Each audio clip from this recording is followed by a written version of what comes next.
আজ সকাল সকাল বেরিয়ে পড়লাম বড়মার উদ্দেশ্যে। দিনটা ছিল 2nd জানুয়ারি।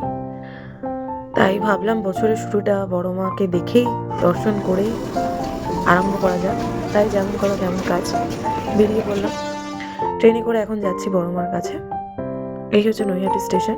নৈহাটি স্টেশনে পৌঁছে গেছি এবার আমরা। নৈহাটি স্টেশন থেকে বেরোলাম। বাইরেটা দেখো। এখান থেকে 5 মিনিট হাঁটলেই পৌঁছে যাওয়া যাবে বড়মার মন্দিরে।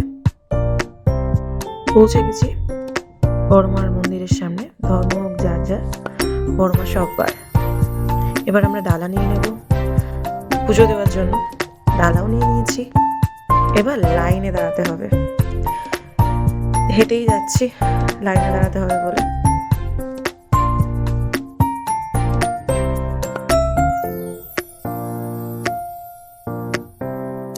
কত লাইন দেখো। আমার তো মনে হচ্ছিল 2nd জানুয়ারিতে সবাই এখানে চলে এসছে বড়মাকে দর্শন করতে। তাহলে 1st জানুয়ারির অবস্থাটা কি হবে? এখানে এসে শুনলাম যে 1st জানুয়ারিতে নাকি আরো বেশি লোক হয়েছিল। আমরা এখানে এসে যত লোক দেখছি তারপরেও আরো অনেক লোক হয়েছিল। এখনো আমরা লাইনের শেষ দেখতে পাইনি। 15 মিনিট ধরে হাঁটছি, এখনো লাইনের শেষ দেখতে পাচ্ছি না।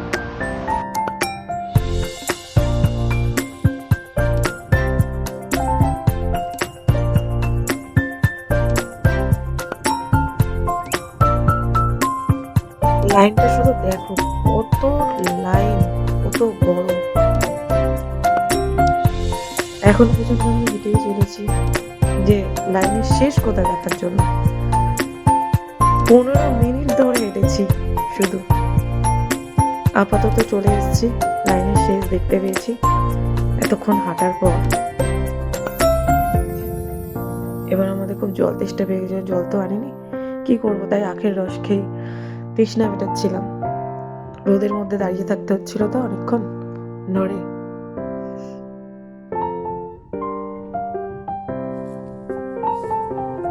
এতক্ষণ লাইনে দাঁড়িয়ে দাঁড়িয়ে কি করব, তাই দেখছিলাম কি সুন্দর মায়ের ফটোগুলো সাজানো। দেখো কতটা সুন্দর লাগছে দেখতে।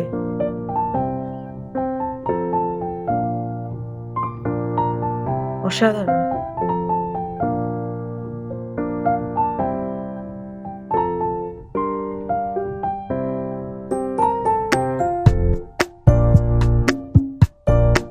এক ঘন্টা লাইন দেওয়ার পর মায়ের মন্দিরের ভেতরে প্রবেশ করেছি। এখানেও এসে দেখি জিগজ্যাগ লাইন। একবার এপার থেকে ওপার, ওপার থেকে এপার লাইন দিয়েছি।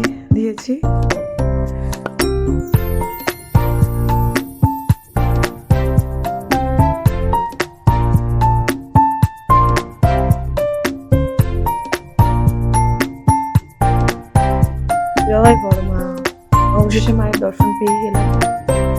অনেকটা পিছনে ছিলাম, যতটা সম্ভব দেখানোর চেষ্টা করছি মাকে। সামনে থেকেও দেখানোর চেষ্টা করব। তো আজকের ভিডিও একটুখানি টাটা।